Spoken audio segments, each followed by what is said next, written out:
Hey, welcome to Valor and Hope, where we cut through the noise and dig into the facts. I'm Greg, an Iraq War veteran committed to progressive change. It's time to stand up, speak out, and take action for the future we deserve. Let's make that happen together. I swore an oath to support and defend the Constitution of the United States. I took that oath as a young man, believing in the rights and liberties that document enshrines. Today, as a veteran separated for more than 15 years, I find that oath particularly relevant. Why? Well, because I heard that Stephen Miller, a top White House advisor, casually suggested suspending one of our most fundamental rights, the writ of habeas corpus. Miller claimed the Trump administration is actively looking at suspending habeas corpus in response to what he calls an immigrant invasion. Think about that. The right to challenge your imprisonment, a right so basic it's been called the Great Writ of Liberty, is now on the chopping block, at least in the minds of some who are in power. As a veteran who fought to uphold American ideals, I didn't risk my life for our leaders to trample the Constitution at home. In this video, I want to speak to you as a former service member and as a fellow American. I'll explain what habeas corpus really means, historically and legally, and why it's so crucial. We'll look at the Constitution and even the Magna Carta to see where this right comes from. We'll hear what legal minds, both conservative and liberal, have said about who can suspend habeas corpus and when. Spoiler, it's almost never allowed. I'll walk you through the only 4 times in our history this right was suspended and what happened as a result. We'll revisit dark chapters from when Americans let fear trump liberty, pun intended. From the internment of Japanese Americans to the Red Scare to the post 9/11 Patriot Act, so we can remind ourselves how easily rights can be eroded if we're not vigilant. And yes, we'll tackle the dangerous myth that undocumented immigrants are some unique threat. And the data and studies just show that's not true. Finally, I'll paint a picture of what suspending habeas corpus today could mean for all of us, protestors, journalists, citizens, using some chilling examples from recent years. By the end, I hope you'll feel as I do, that defending our constitutional rights isn't some abstract duty, but a moral calling. It's one that I, as a veteran, feel compelled to answer. Let's dive in because our country's soul is on the line. So what exactly is habeas corpus? Well, the term is Latin for that you have the body. It represents a legal process as old as our civilization's commitment to freedom. In plain English, a writ of habeas corpus is a court order that says bring the prisoner to me and show me a valid reason for holding them. If you can't, set them free. This prevents governments from throwing someone in a jail cell and forgetting about them. It's a shield against tyranny. It's one of the oldest and most important rights in American law. The roots of habeas corpus go back over 800 years. In 1215, King John of England was forced by his barons to sign the Magna Carta, a charter that included a crucial promise. No man shall be arrested or imprisoned except by the lawful judgment of his peers and by the law of the land. This idea, that no one can be detained arbitrarily, was revolutionary at the time. Over centuries, England strengthened this principle, for example with the Habeas Corpus Act of 1679 to stop kings from ignoring the courts. The American colonists inherited this concept and valued it deeply. In 1830, Chief Justice John Marshall described the great purpose of habeas corpus as the liberation of those who may be imprisoned without sufficient cause. It is, as Marshall said, the fundamental instrument for safeguarding individual freedom against arbitrary and lawless state action.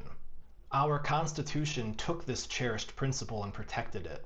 Article 1, Section 9 has what's known as the Suspension Clause. It says, quote, "The privilege of the writ of habeas corpus shall not be suspended, except when in cases of rebellion or invasion the public safety may require it." End quote. Let that sink in. The default is that habeas corpus shall not be suspended, period. Only extraordinary situations, a rebellion, or an invasion that puts public safety at risk, can justify even considering its suspension.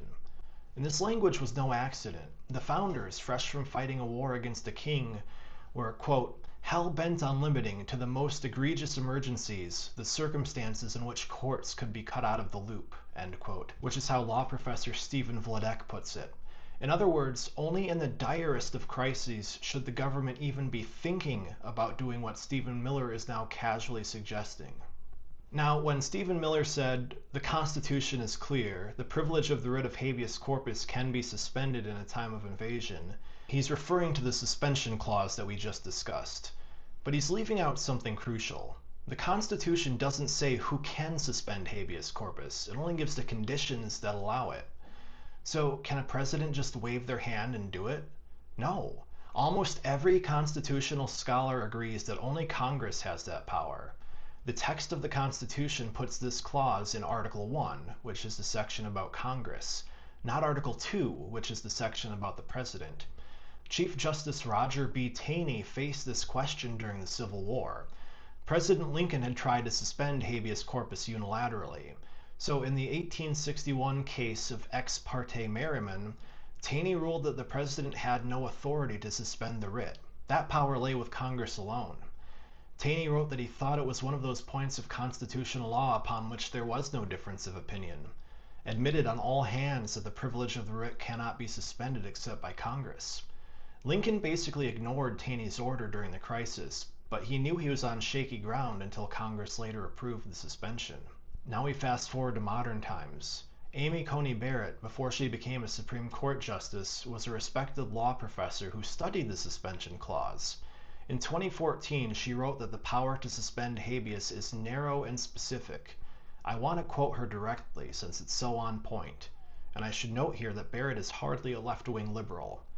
She wrote, quote, "Given the gravity of this power, the suspension clause narrowly limits the circumstances in which it may be exercised. The writ may be suspended only in cases of rebellion or invasion and when the public safety may require it. Congress alone can suspend the writ. The executive cannot declare himself authorized to detain in violation of civil rights." End quote. Congress alone can suspend the writ, not the president, not an advisor like Miller, not anybody in the executive branch acting on their own. Lawrence Tribe, a Harvard law professor, echoes this consensus.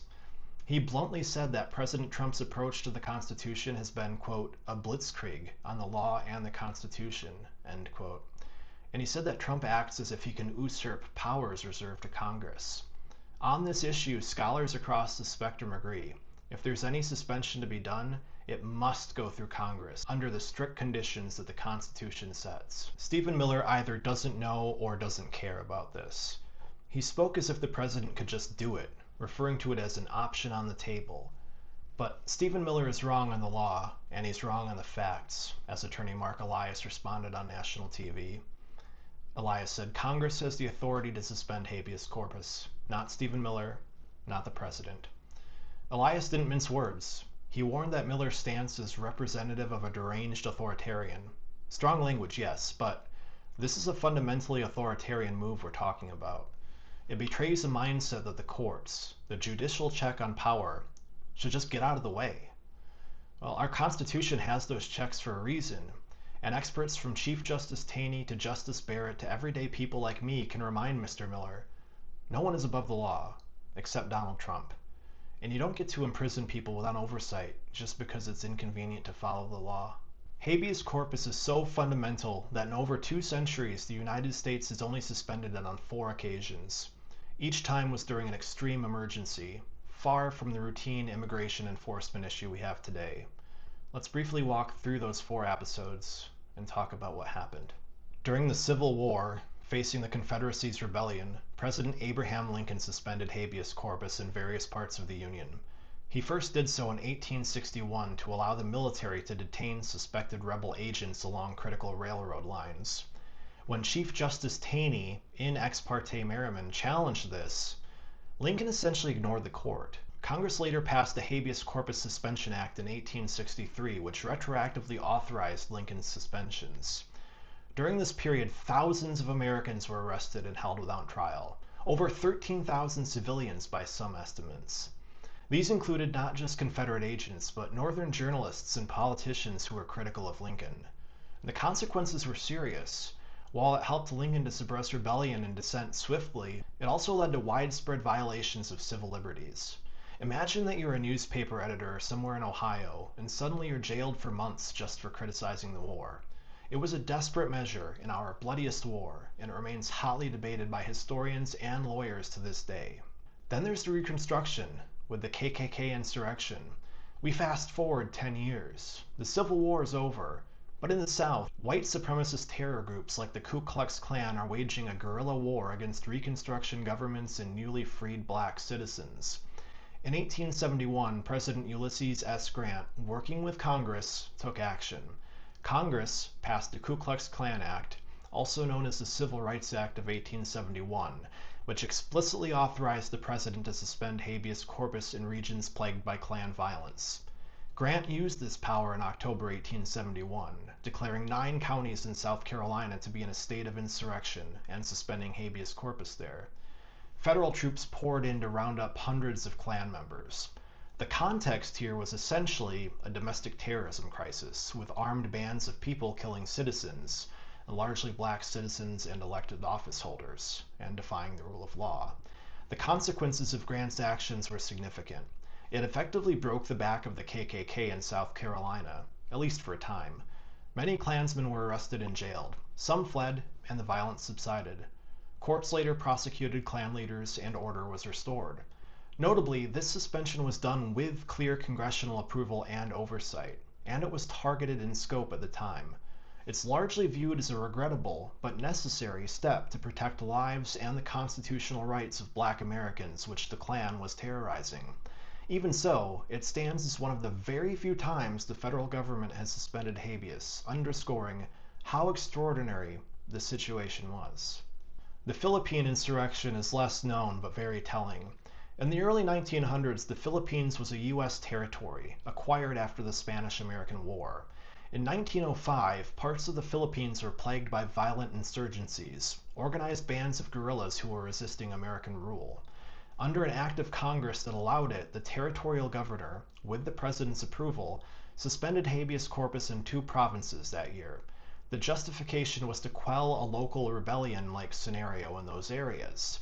The suspension lasted for a limited time until the uprisings were suppressed. The military and colonial authorities were able to detain suspected insurgents and sympathizers without the usual judicial oversight. This helped them crack down on the insurgency more rapidly, but it also led to reports of abuses, locals detained on suspicion, some possibly innocent, with no recourse until the suspension was lifted. The Philippine suspension is a stark example because it was essentially a colonial regime using extreme powers on a subject population. It's a chapter often glossed over in US history, but it happened. I didn't even learn about it until I started researching for this video. Then there's the aftermath of Pearl Harbor. On December 7, 1941, the Japanese attack on Hawaii led to fears that the islands could face invasion or sabotage.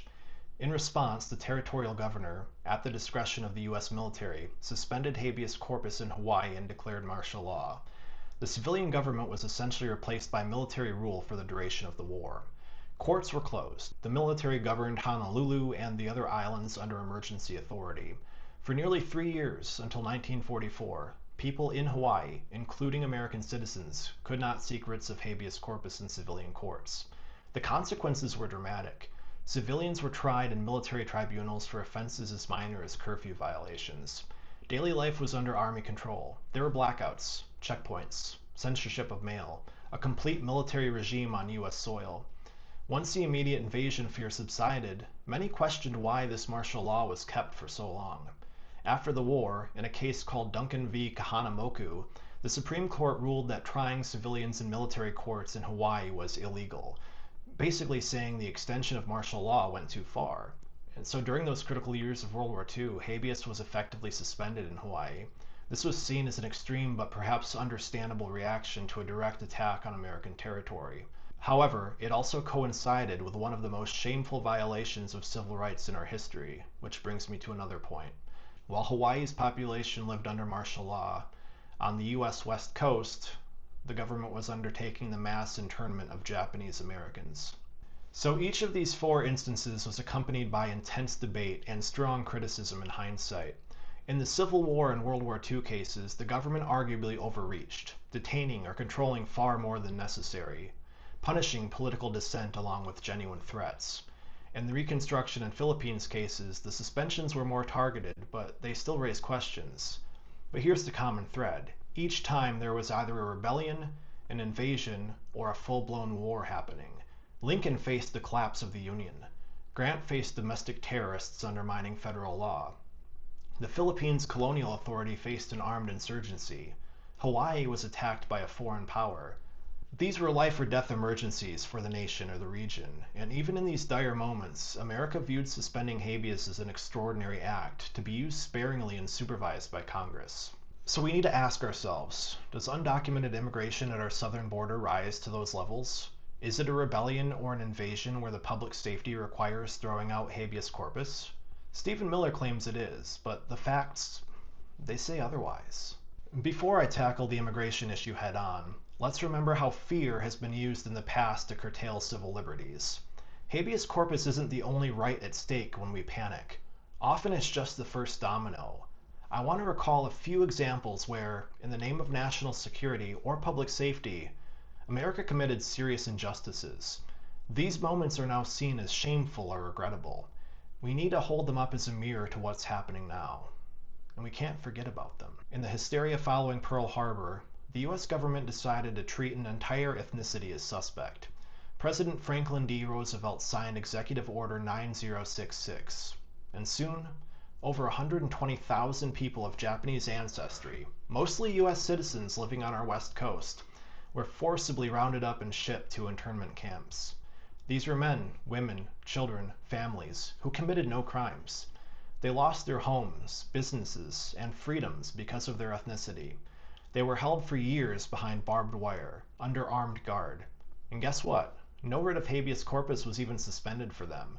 Technically, they could have tried to challenge their detention in court. A few did, and in the notorious Korematsu case, the Supreme Court shamefully upheld the internment as a military necessity. It was only decades later that Congress formally apologized and paid reparations, acknowledging that it was driven by racial prejudice and war hysteria, not a real military need. I think of a quote from John McCloy, a top War Department official at the time. He dismissed legal objections by saying, quote, "If it's a question of the safety of the country or the Constitution of the United States, why, the Constitution is just a scrap of paper to me," end quote. Just a scrap of paper. That sends chills down my spine, because that's exactly the mentality that led to internment, and it's the mentality I fear when I hear talk of suspending habeas corpus today. Fear, and sadly racism, made our leaders treat the Constitution like a scrap of paper. We can't let that happen again. After World War II, a wave of fear about communists, anarchists, and other radicals swept the country. In 1919 and 1920, Attorney General A. Mitchell Palmer launched the infamous Palmer Raids. Without warning, federal agents and police broke into homes and meeting halls, arresting thousands of people without warrants or charges. Over a few nights, some 3,000 to 10,000 people in dozens of cities were detained on suspicion of being subversives. Many of those were recent immigrants, labor activists, or people with unpopular political beliefs. They were held incommunicado, denied lawyers. Some were beaten or abused. Hundreds were eventually deported without a fair hearing. The courts did push back, and the raids were eventually condemned. A young attorney named Felix Frankfurter, who later became a Supreme Court justice, co-wrote a paper blasting Palmer's actions as unconstitutional, noting the lack of warrants and rampant brutality. The outcry helped end that first Red Scare. But a few decades later, fear of communism rose again in the McCarthy era of the late 1940s to 1950s. While Senator Joe McCarthy's witch hunts didn't involve mass suspension of habeas corpus, it was yet another time when innocent Americans' lives were ruined because of fear and paranoia. People lost jobs, reputations, even were jailed for contempt or perjury, all in an atmosphere of hysteria. In both Red Scares, fear was weaponized against immigrants, against dissenters, in ways we now look back on with regret. We say never again, but these issues show just how easily panic can override principle. I was in high school when the 9/11 attacks happened. I remember the anger and fear that gripped us all. I also remember how our government responded with sweeping measures. Congress passed the USA Patriot Act just weeks after 9/11. That law, as the Electronic Privacy Information Center notes, quote, authorized unprecedented surveillance of American citizens and individuals worldwide without traditional civil liberties safeguards, end quote. Suddenly, the government had broad powers to wiretap phones, read emails, track financial records, all with much less judicial oversight. Police could use sneak and peek searches, entering your home without you knowing. And the FBI could get national security letters to obtain your personal data with no judge involved. Many provisions had nothing to do with stopping Al-Qaeda specifically. It was a wholesale expansion of surveillance authority. And that wasn't all. In the months after 9/11, over 1,000 Muslim and Middle Eastern immigrants in the US were arrested and detained on minor immigration violations, often held for months with no charges, while the FBI desperately tried to find ties to terror, and virtually none were found. The government held people in secret, delaying their rights to lawyers, effectively denying them meaningful habeas corpus even if the right formally existed. And of course, we set up the detention camp at Guantanamo Bay, where hundreds of foreign detainees were held for years without charges. The Bush administration's position was that the detainees at Gitmo had no habeas corpus rights since they weren't on US soil.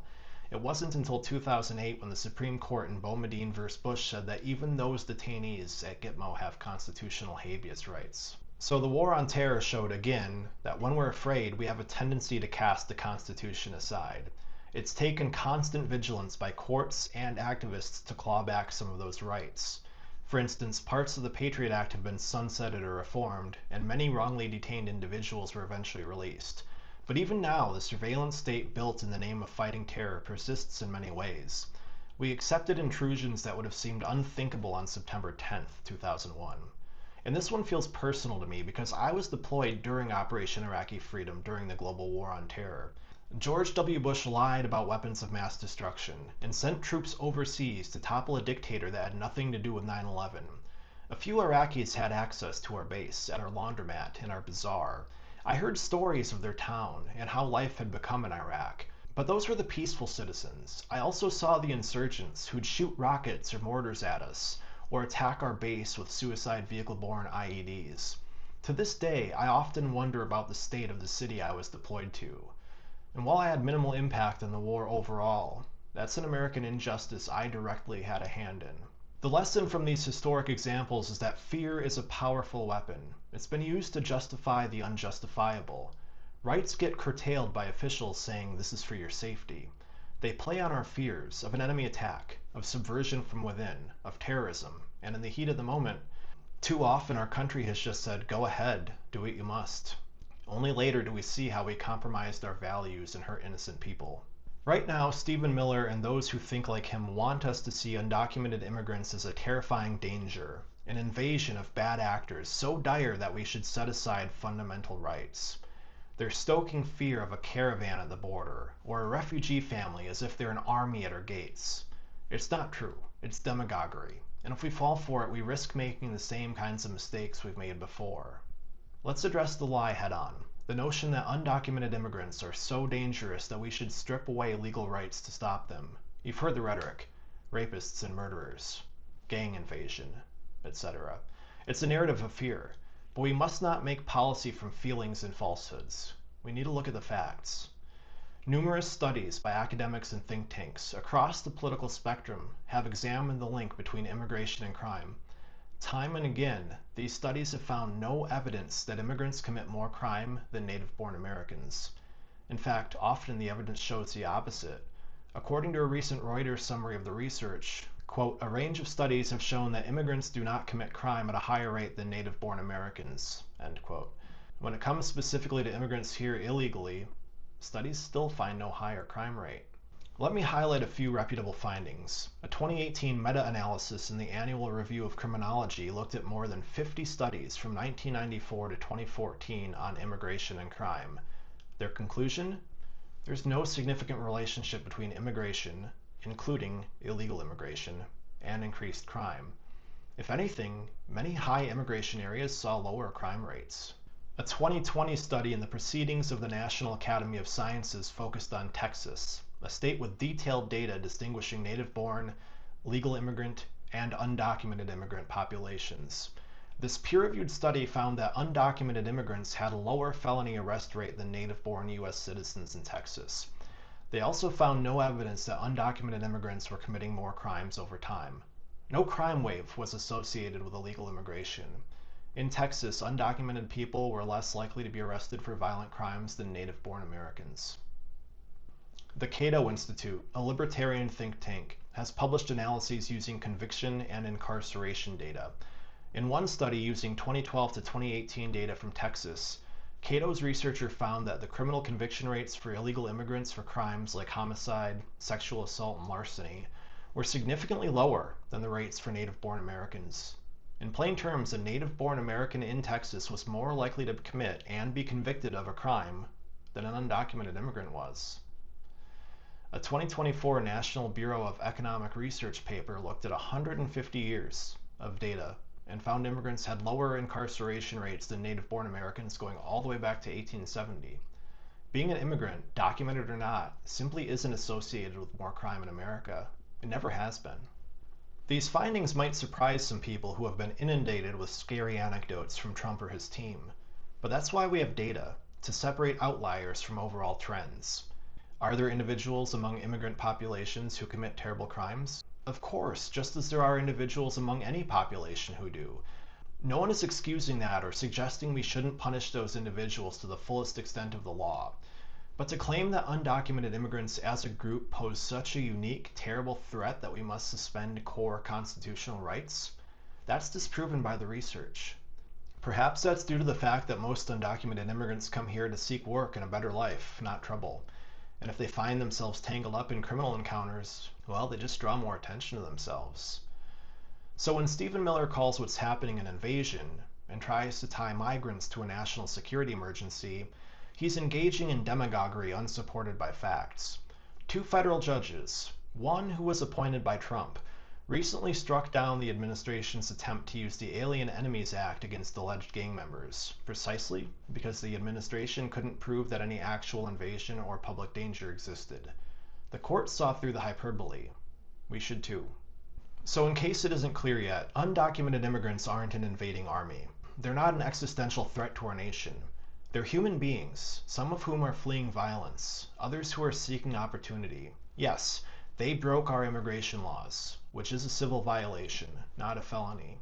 We can address the challenges of illegal immigration through law enforcement, immigration courts, and maybe even reforms to our laws. But there's no justification to suspend habeas corpus in order to deal with this issue. The data doesn't support it. Reality doesn't support it. Take it from someone who's been to war and knows what that experience is like. That just isn't happening here. Now let's play out the scenario Stephen Miller is suggesting. Suppose the Trump administration actually suspends habeas corpus under the pretext of an invasion of undocumented immigrants. What would that mean in practice, and who could be affected? Well, the answer is chilling. Potentially anyone that the government wants to lock up. The writ of habeas corpus exists such that no matter who you are, if you're detained, you can demand a judge to review it. If you take that away, all of us are at the mercy of the discretion of the authorities who are detaining us. The administration might start mass rounding up undocumented people, knowing those detainees can't go to a federal court to challenge being held. People could be held indefinitely without a hearing, with no lawyer able to force the government to justify the detention. But who's to say the government will stop here, with this one particular group? If the administration suspends habeas due to immigrants, well, what's to stop them from using it on other people who they deem to be troublemakers?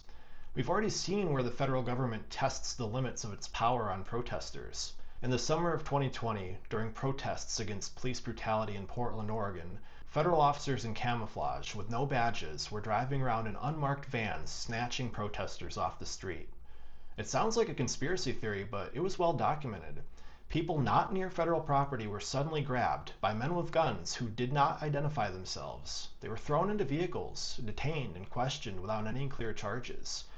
The ACLU of Oregon said, quote, "Usually when we see people in unmarked cars forcibly grab someone off the street, we call it kidnapping," end quote. Imagine if habeas corpus had been suspended and those people who were detained had no recourse at all. The federal agents could have held them for as long as they wanted, simply by saying it was under suspension authority. Without habeas, any protest that displeases the president could be met with detentions. The next Women's March or climate change rally could be declared a threat to public safety, and hundreds of citizens could vanish into detention centers with no way to challenge it. Think that sounds far-fetched? Well, don't forget, we've already done that with one class of people during World War II, when we interned Japanese Americans. What's to stop us from doing it to other classes of people? In June 2020, we saw peaceful protesters in Lafayette Square exercising their First Amendment right to assembly get violently dispersed by federal agents with tear gas, smoke, and shields. Why?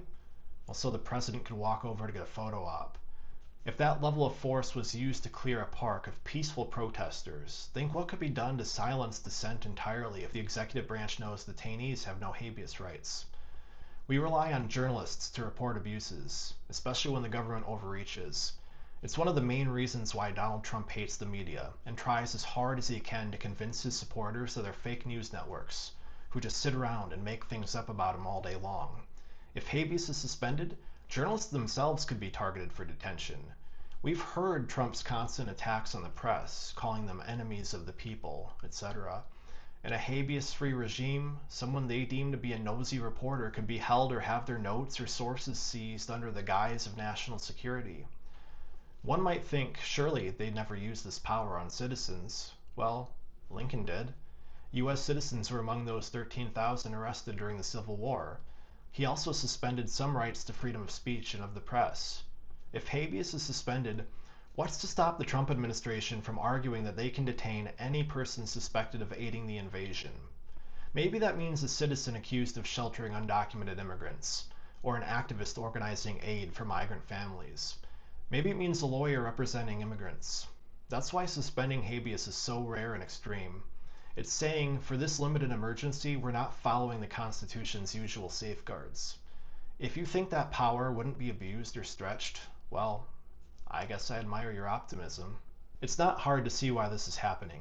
We've seen the pushback the Trump administration received from deporting Kilmar Abrego Garcia to El Salvador. We've seen the Trump administration consider the idea of deporting migrants to Libya, an area where there's been an active civil war since 2011. But guess what happened? Courts stepped in when they could, for instance, blocking the administration's use of the Alien Enemies Act. Miller's proposal would get rid of these pesky judges standing in their way. I've seen so many conservatives on TikTok who agree with his sentiment, posting material questioning how judges can stand in the way of Trump's agenda. This is why we have checks and balances, folks. The president isn't a king, and he can't act unconstitutionally. I want to close by reminding you why this matters to me so much. I'm a progressive veteran, two words you don't always hear together. But to me, they're completely linked. I fought for progress, for the idea that our country can always get better, fairer, freer, and I swore an oath to defend the Constitution. I never imagined I'd see the day when a domestic threat to the Constitution might come from the White House itself. But here we are. Stephen Miller's proposal to suspend habeas is a threat to the Constitution. It's not coming with guns or bombs, but with legal jargon and fear-mongering. Yet, in some ways, that's just as dangerous, because it asks us to consent to the erosion of our freedoms. It asks us to be complicit. Well, I refuse to be complicit. I'm adding my voice where I can to support those who believe in the rule of law and human rights. My values of liberty, justice, and equality before the law compel me to speak out.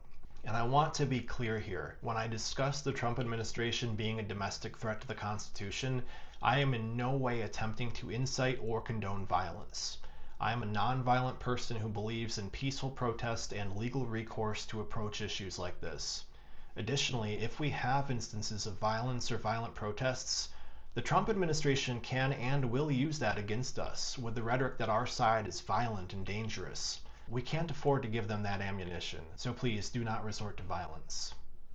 And I'd like to add one quote at the end to close this out here. I'm going to read it off my phone, so sorry if I look down. First they came for the socialists, and I did not speak out, because I was not a socialist. Then they came for the trade unionists, and I did not speak out, because I was not a trade unionist. Then they came for the Jews, and I did not speak out, because I was not a Jew. Then they came for me. There's no one left to speak for me. By Martin Niemöller. Thanks for watching Valor and Hope. If you found this content valuable, like and subscribe and share with others who want to make a difference. Remember, the fight for justice is never over, even if it seems further and further away. But together we can keep pushing forward. Stay strong, stay hopeful. I'll see you in the next video.